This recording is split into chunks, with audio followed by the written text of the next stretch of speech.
Welcome to the UTPA Women's Basketball Show.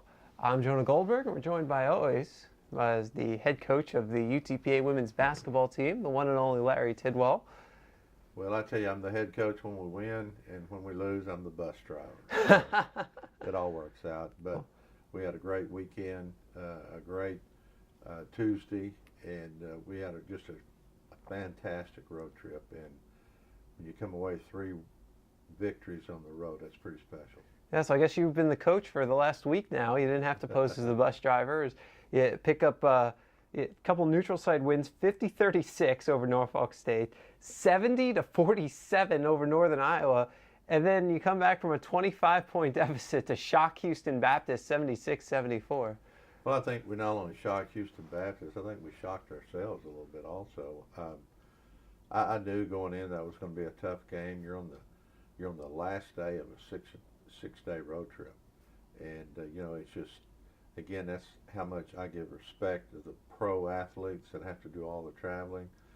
And you come on the tail end of a 6-day road swing, you're pretty worn. And we played like it at the half. We challenged them, didn't yell, didn't scream. We wanted to see what kind of character we had, and they responded. They responded in a big-time way.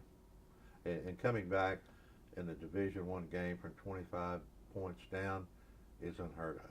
And that was pretty special. To put it in perspective, coming back from 25 is about like running a missed field goal back 109 yards to win a ball game. I mean, it's that epic, and we're very proud of the way that we competed, and very proud of the way that we never gave in. And we talked about that.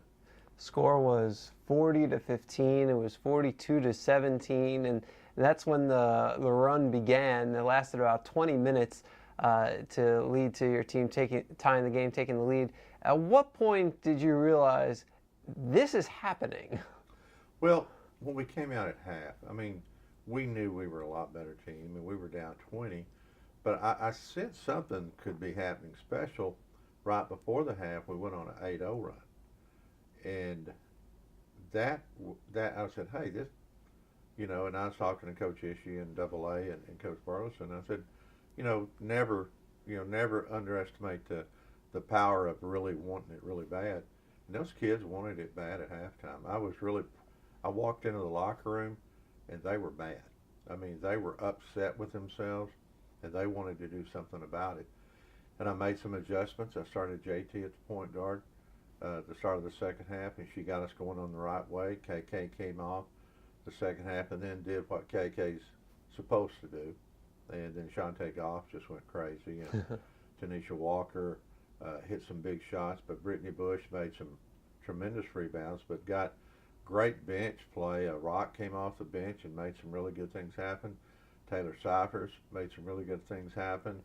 And it got down to Allie Hill had a really good game off the bench against Houston Baptist, and we did a lot of good things and a lot of things that are going to enable us to compete for a championship in the WAC. Because when you can do something this, again, I use the word epic, but when you can do something this strong, it shows that you do have some talent. And the main thing that I got to get those kids to do is continue to believe in themselves, and that's what we're trying to accomplish. And we did that Tuesday night. Getting a big win, sure, but accomplishing the fact that we do have a nice team, we can come back. That's pretty good stuff to go into the next game when we go to Corpus, on Sunday. And this is the kind of thing that, I mean, I think in a way it could have mental repercussions both on your team and your opponents. In your team, you look at it as it doesn't matter what the score is or how much time is left. You can win, and then your opponents, they're going to see that game and be like, at no point, if they go up, can they feel comfortable. They always say, there's always that sense of, I know we're up, but, they can come back. It's like the first half, they hit 70%. I mean, that's almost unheard of.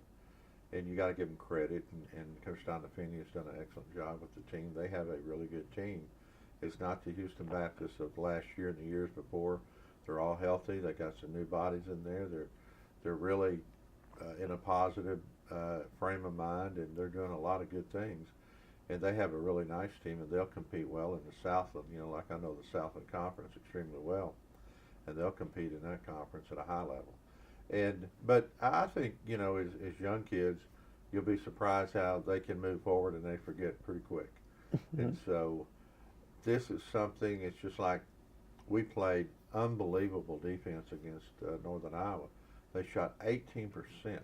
Again, I mean, that has to be close to a school record of holding somebody, to a field goal percentage. And then we come back and we give up 70% the first half and 54% overall, I believe. And so it is what it is. And as players and as coaches, we have to adapt to those situations of where certain things happen. You have to adapt to change. And those girls did. And that's what really made it feel pretty special to win that game. You talk about your defense against Northern Iowa, 17.9%. I mean, 5 for 28 from the field was Northern Iowa in the second half as you outscored them by 12 to finish running away with the game. Overall, Northern Iowa shot 27%. Norfolk State also shot 27% the day before.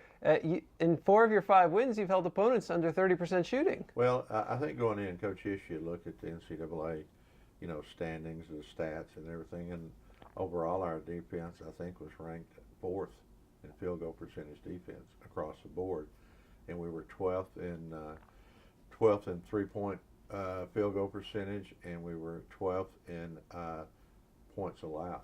So, I mean that, and again, it is what it is, and then you turn right around, and then every time that Houston Baptist shot the ball, I knew it was going in. I mean, they have a good team, and so you have to make adjustments, and that's what we did against Norfolk State. Oh my gosh, what an athletic team! And then we come back, and Northern Iowa, they're picked 3rd in the Missouri Valley Conference, and we stormed them. I mean, we did, and we had some kids that had great tournaments, but none more prevalent than what Brittany Bush did. I mean, she had, I think, 25 points. She had 27 rebounds. She had 10 blocked shots. I mean, she was dominant in there, and if that young lady will stay out of foul trouble, she's going to do a lot of things here in her 2-year career at UTPA. Yeah, 7-block game against Norfolk State. And that hasn't happened at UTPA in about 6 years. And it's the highest total in the WAC this season. It's top 4 in school history. I mean, that's a heck of an accomplishment. Well, it is, and she the thing about Brittany is she was like a high jumper in high school, like 5'10" high jumper, and she high jumped in junior college also. But the thing about Brittany's, the biggest strength of hers is her hops. I mean, she can go get a rebound and not get it and then hop right back up. She made a rebound against Houston Baptist. That was incredible. Her and Shantae Goff both were I just went, wow. I mean, they went and exploded off the floor and went and got it, and that was impressive to see.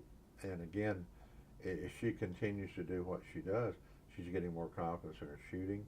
She's getting more confidence in her moves under the basket. We want her to get 15, 18 shots a game because she's pretty consistent. And you mentioned the rebounding. Back-to-back double-doubles, so 25 rebounds over the last 2 games for Bush. 11 of those rebounds have been offensive. Yes, she's really good, and we laugh a little bit about it, but a lot of the offensive rebounds that she grabs are shots that she misses point blank. And so we sort of laugh at that, but again, it's her hops, her ability to just get right back off the floor. It's incredible. I mean, that child is an athlete, and as is the Goff kid. And I tell you, we do have some athletes on this team. I tell you what, J.T. Thompson showed me a lot of stuff Tuesday night at Houston Baptist, but also against Northern Arizona, Norfolk State. She's getting into where she's going to get a lot more playing time. But I got people coming off the bench that can play. I've got Brianna Sifford, just a great athlete. Tiandria Nolan, Allie Hill, Laquita Garner. I mean, it can play. I mean, Taylor Cyphers. And I tell you, we got a really good post player. She's a little bit undersized, but she's tougher than nails. Keontae Clark. I mean, it's continuing to do things. It's a point guard spot, Tiandria Nolan. I mean, we've got some depth, and we're going to need this as we make all the journeys that we do in our conference, because our conference travel is going to be extremely hard. And the more depth, the better, and we're continuing to develop that depth and make some really good things happen. Okay, you mentioned the travel, so I want to go off on a tangent for a minute. Now, obviously in conference you'll fly, you'll play Thursday, you play Saturday, then you fly home. Usually how it'll work out. Now this past week, your 3 games, you bus to San Antonio. It's about 4 hours. Then you play a 6 p.m., a 10:40 p.m. Right. Then you bus to Houston. You play 5:30 p.m. Mm-hmm. So much for the traditional 7 o'clock game. So much for the traditional 7 o'clock game. I know the UTSA game, the one on Saturday night. By the time that we played, got our kids to bed, it was 2 o'clock in the morning. Oof. And by the time we rolled in to Edinburgh this morning to our campus, it was 1:30. And it's just part of the business. And again, you adapt to it, you change. Our kids are in study hall, we're on the road. Hannah Burleson handles that. Our academic center that we have here is incredible. We've got Erica Perez, Crystal Sobranes, Richard Trevino. Those people really are an asset to this community and to this university and to our student athletes. And we couldn't thank them enough. And we try to stay ahead, and we get a lot of stuff done by the time that we are on the road. But again, a lot of credit. The kids are doing all that homework. They're doing those study hall hours. And again, it's, I got a special team. There's no question about it. Got a special coaching staff who they work tremendously hard. John Ishii, my associate head coach, always working the phones, recruiting, always looking at video. Anthony Anderson, as we call him, AAKA, double A, is always on our Synergy program. He's always clipping video for us to watch, sending it to the kids, sending it to the coaches. They all have individual scouts. And then Hannah handles everything you can imagine under the sun when we get on the road, from hotels to meals to just making sure I've got everything ready so I can concentrate on the game plan. And we do appreciate that. And then, of course, Halo Burleson, Hannah's sister, is getting her degree at UTPA. She's our student assistant manager, and she is doing a tremendous job for us and make sure that everything is taken care of. And we got the best trainer in the world in Allie Davila, and we really appreciate what she does. Which is harder? Travel, since you've coached for 1,000,000 years, give or take. A million and two. 1,000,002. Which is harder, traveling by bus or traveling through the air? Definitely traveling by bus. Bus, it's a grind. It just wears you down. It's like I can go jump on a plane to McAllen, fly to Houston, go recruit, come back the same day. But if I decide to drive, it's a 12-hour drive. So it's definitely when you're on the bus.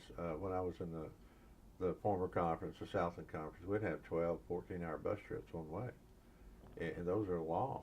And, that is a grind. And once you grind, then it wears your team down. And so I look forward to that short bus trip to the McAllen Airport or to the Harlingen Airport, and then we get on it and go do our thing and then come back. And like I said, we got some brutal trips coming up. We're going into Idaho, Seattle on trips. We're going into Chicago. We're going into UMKC on trips.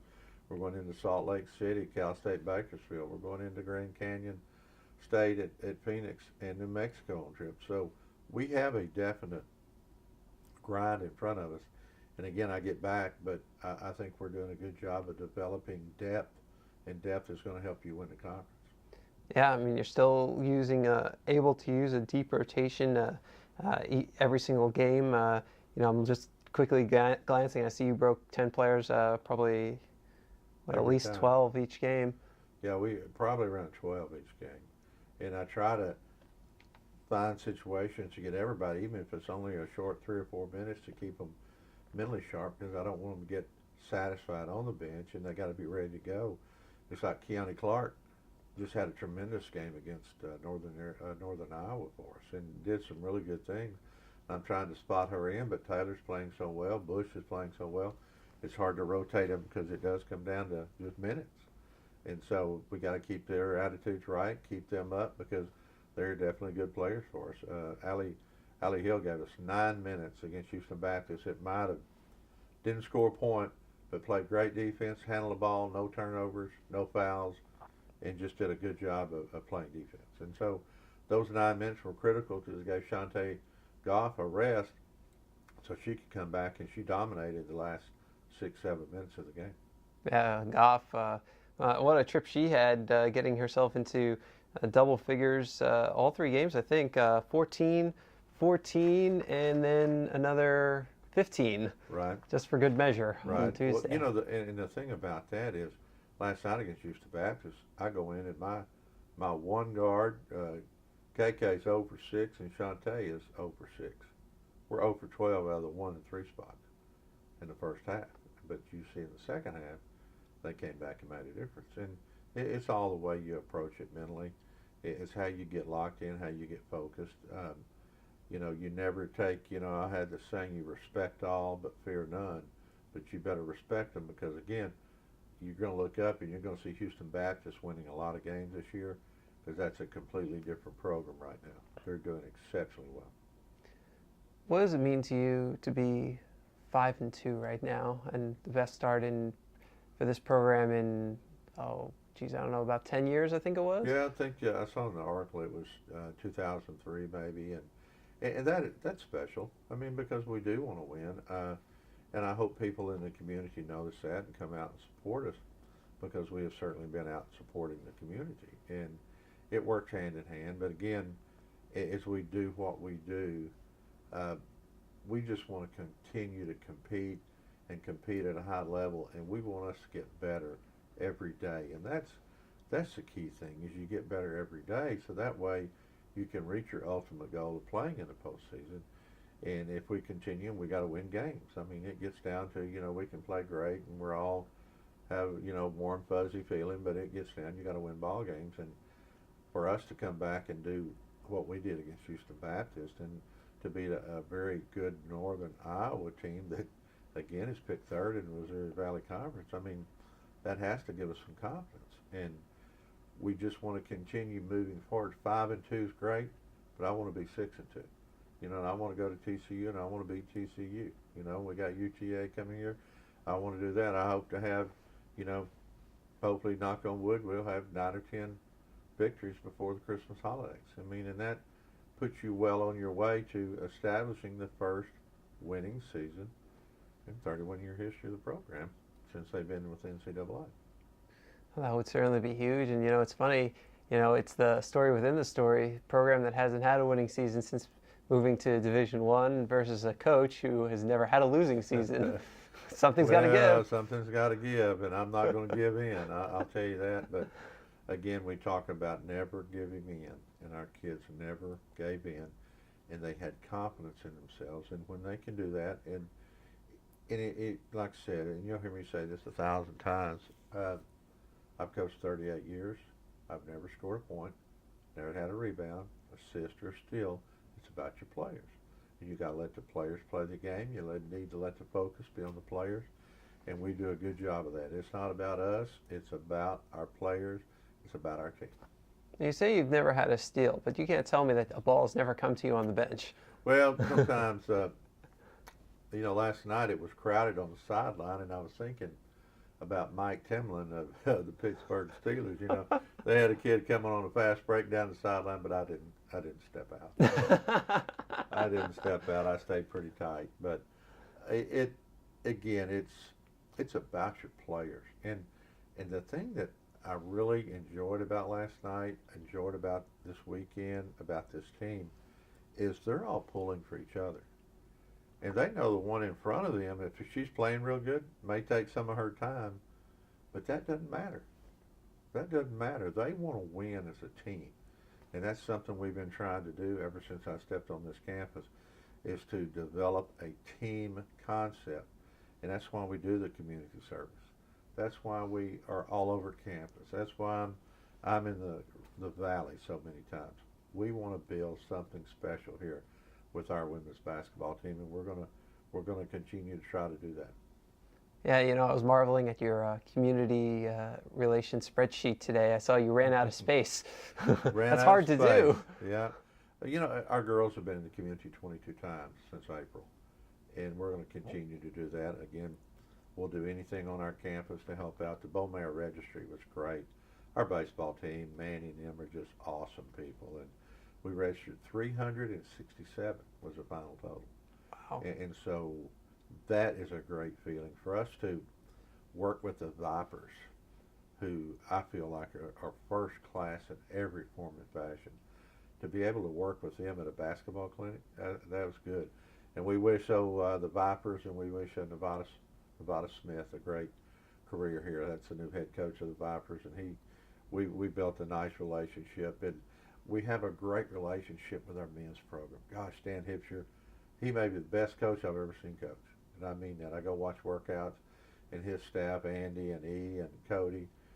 I mean, it's just a great thing we've got going here. Everybody working together because, again, we want to bring prominence to this program, and we want to bring prominence not only to UTPA, but we want to bring prominence to Edinburgh and the entire valley. I like the sound of that. I do too. It's what I like to call Bronc country. This is Bronc country. Got to have a little fun, don't we, Jay? Oh, absolutely. And it's been a fun start so far this year, and hopefully keep the fun going. Up at Corpus Christi on Sunday at 2 p.m., Texas A&M Corpus Christi. What do you know about them so far? Well, I tell you, Royce Chadwick, like I said, I'm an old guy. Royce Chadwick is a really good friend of mine, and God bless his dad. He lost his dad earlier this year. Kelly Chadwick, great friend of mine. And Royce is always going to have a team that's going to be athletic. They're going to have a team that's going to rebound, fundamentally sound, and they're just going to play hard. And Royce inherited a program last year that was really bad. And I'm just being honest, I'm not being rude or anything, but it was a situation, and he endured it. He brought in some players, and now they're at 4-2, as we say this, and there's a good chance by the time we play them they'll be 6-2. And he just does a good job. And Roxanne, his assistant wife's been with him a long time, and that is a dynamic duo of coaches. They are excellent and great recruiters, and they are first class. I saw the game is slated for the American Bank Center, which is the big hockey rink. Yeah. Of course, you've played there, I guess, when you were with Lamar, so you know how the ceilings are so high, and there's one end that doesn't have seats in it because it goes into the back of the arena. So it's very airy, I think is the way I'd put it. Does that make it more difficult to play? It's, and you can, it's sort of like, we use a Nike ball, and we've gone to different places. We use a Wilson, we use an Adidas. I mean, it's all in your mental makeup. And if you can shoot it, you can shoot it outside with the wind gusting at 20 miles an hour. I mean, you're either a player or you're not a player, and you don't look for excuses. I mean, yeah, it's going to be different, but you adjust, and we'll get there early, get a lot of shots in, and you continue to just try to get better, but you try to get more, not only physically, but you try to get mentally tougher.